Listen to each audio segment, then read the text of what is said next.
This is going to be a really hard episode to do. I don't think I'm going to do much editing to it. I might touch up the sound a little bit, but that's about it. I feel like this episode in particular needs to be as raw and unfiltered as possible. As some of you may know, my mom passed away last week on June 2nd, and it's really hard. It's really hard, but especially the week after, we all, me, my brother, and my dad, feel like she's given us strength. It was such a long few months, or rather 3 years, really. I've talked about it on this podcast before, but she was diagnosed with lymphoma in 2018, and then she had a life-saving treatment in 2019, which stripped away all of her immunities. And so when the pandemic happened right after that was really hard. So for all of 2020, my mom, just kind of stayed at home and watched a lot of TV, and we talked a lot, and everybody was just extra careful because we knew that it would be awful if my mom got sick. And so in March of this year, she got sick. And I'm not going to go into too many details. For those of you that know, you already know. And for those of you that want to know, I'm willing to have conversations with you. But we found out that she had coronavirus. And then about a week and a half after that, she passed. And there's a lot more that goes on to that story that I don't want to get into, but it's really difficult. She was the closest person to me, and I've mentioned this on the podcast before. I've definitely went in depth on here how much my mom means to me and what her legacy and impact means to me. And I'm going to admit something that I have been debating admitting for a while, but I thought that now would be the right time. I'm 36 years old, and I've been living at home the whole time. For various reasons, my parents have just always been supportive, and it's not like I'm a deadbeat who lives in his parents' basement and just does nothing. I mean, if you know me, you know I'm not that dude.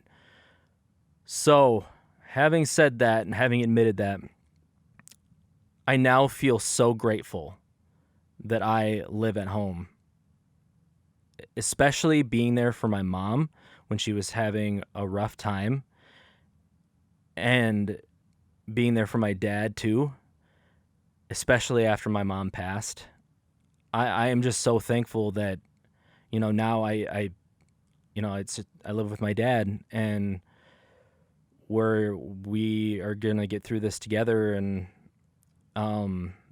but yeah, for the longest time, I beat myself up for still living at home and really felt bad about myself and was angry at myself and ashamed. Every single thing, someone in their 30s that lives with their parents can go through. But now I'm just so grateful.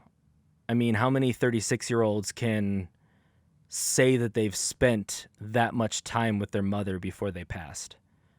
I mean, that's priceless to me. It's priceless to me that her and I had such a solid relationship. I mean, I can't remember the last time we had an argument. Of course, we had our disagreements on little things, but it was we never got into heated debates about anything. It was just always just massive respect that we both had. And we both considered, I mean, she said through and through, we both considered each other good friends. And that's something that I'll take with me forever. And I gotta say that I'm just very relieved that she's not suffering anymore and that she's not in pain anymore. And like I said earlier in this, it feels like she's been giving us strength, and I know that everything that I do from now on will be dedicated to her. Like, I'm going to be driven to achieve all my goals, to accomplish everything that I set out to accomplish, and just do things that I know would make her proud. And I know that she already is proud, and that is something that I'm extremely grateful for as well. And I also keep getting signs that she's with me, and it's been kind of amazing. I don't really know what I believe about, God and religion and the afterlife and all that, but me and my mom always talked about how we're both very spiritual, and we do believe in a higher power and all of that, whatever that may look like. And I've been seeing little signs lately, like starting the day that she died, I think, or the day after. My mom always believed when she saw Cardinal that was her sister who passed, sending her signals and saying that she was still with us. And I've been seeing cardinals like crazy lately, and I never really, not never, but I rarely saw cardinals before that. I mean, me and my mom would see them sometimes. We'd point them out and, say that was my aunt. And I've probably seen 5 or 6 since she passed. And just little things will hit me every now and then. Like, my aunt came to town right after my mom passed, my dad's sister, who we all really get along with, and she's very close to us. And we went up to the lake that my parents really enjoyed, and we spent time together and, cried and talked a lot and just did what we think, my mom would want us to do. And then my aunt flew back she's from San Francisco, well, like a suburb of San Francisco. And she flew back home on Monday, and I dropped her off. And as I was leaving, I was driving my parents' truck, and, they had the screen where you see what song's playing, and I had it on XM radio, and we had it on the 70s station. And a song came on, I think it was by Bruce Springsteen, and I was like, oh, I don't like Bruce Springsteen, and Mom didn't either, so I turned it down. And then I just kind of drove in silence for a little while. And after a while, I looked on the screen to see what was playing, and it was Smoke on the Water. And I was like, oh, I like that song, and so I turned it up a little bit. And as I turned it up, the song ended, and Don't Let the Sun Go Down on Me by Elton John started playing. And my mom loved Elton John. I mean, one of my memories of her, quite recent, within the last year or so, or two, was her on the way home from, I think it was my brother's house or some holiday or something, just singing Elton John at the top of her lungs. And so when that song came on, I got really, really emotional, and I let the whole song play. And then afterwards, right after the song ended, the DJ started talking about how the Eagles were coming to town in October. And my mom loved the Eagles. I mean, they were her and her sister's favorite band. And so I was like, whoa. And then they started playing Peaceful Easy Feeling by the Eagles, and I got the chills. I lost it. Started bawling, and I had to call my brother right away because that was too much of a sign for me. And just little things. And then another interesting story. My aunt texted me yesterday when I got home from a walk, and when I was on this walk, I was thinking about my mom and thinking about the different things that, she would have liked, like me winning a Grammy and bringing her to the Grammys, or going to the Ellen show and meeting Ellen because she loved Ellen.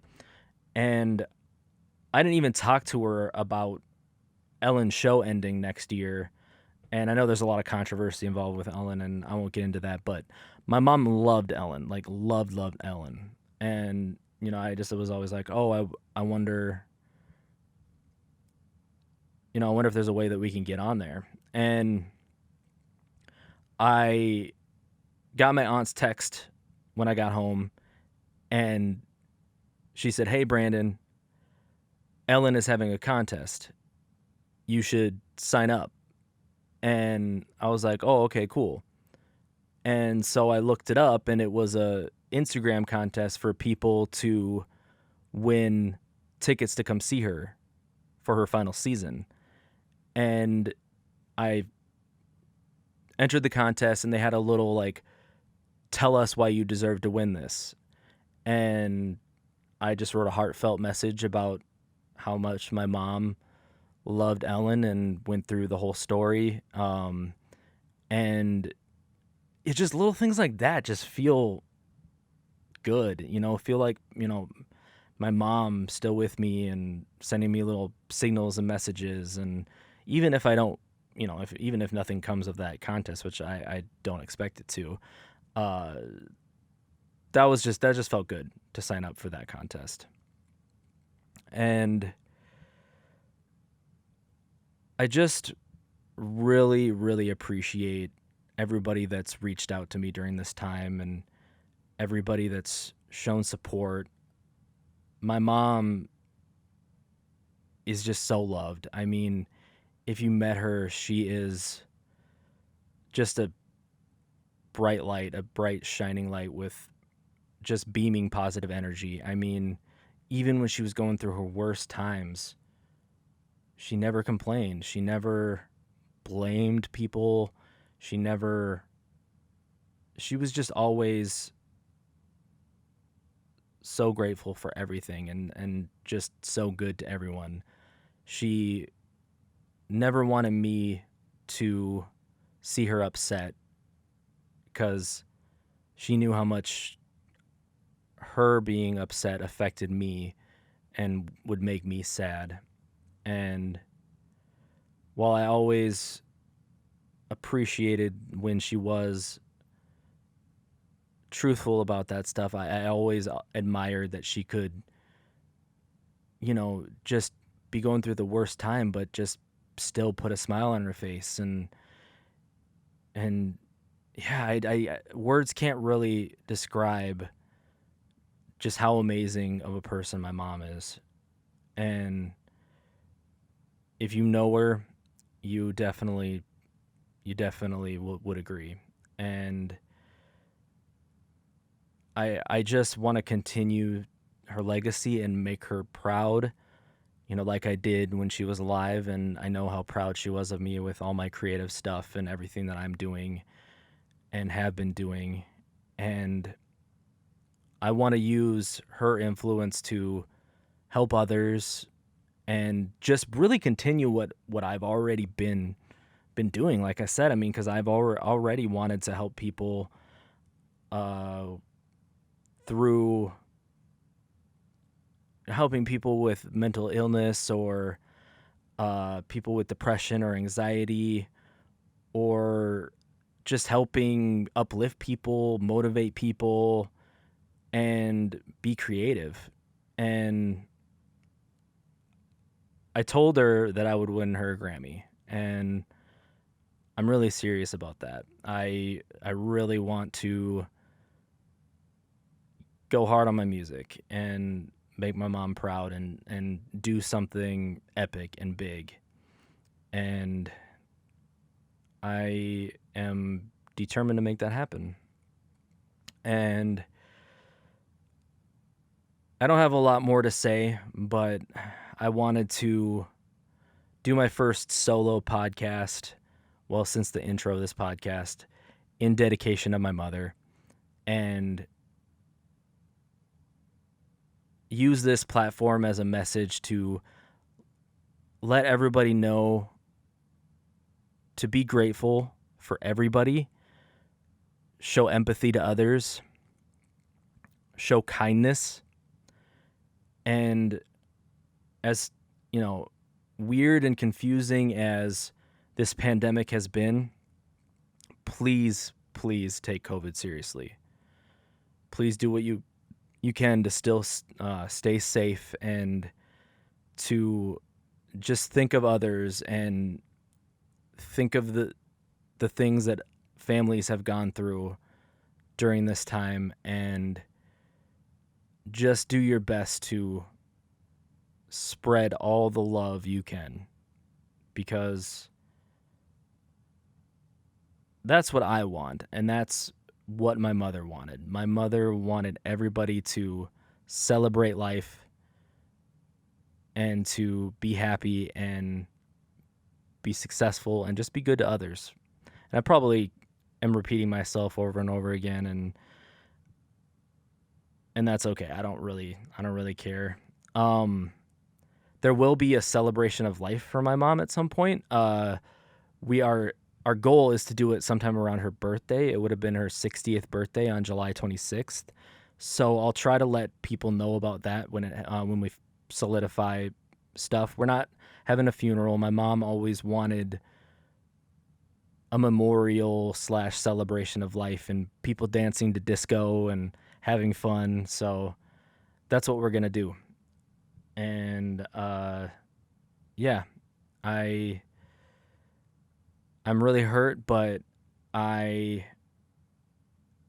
just want to make sure that myself, my dad, my brother, and our family is okay.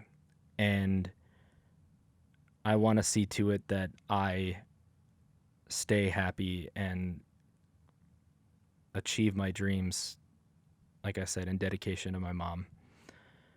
And like I said, I appreciate everybody that's reached out, and I will continue to respond as I can. And thank you all again. I appreciate you.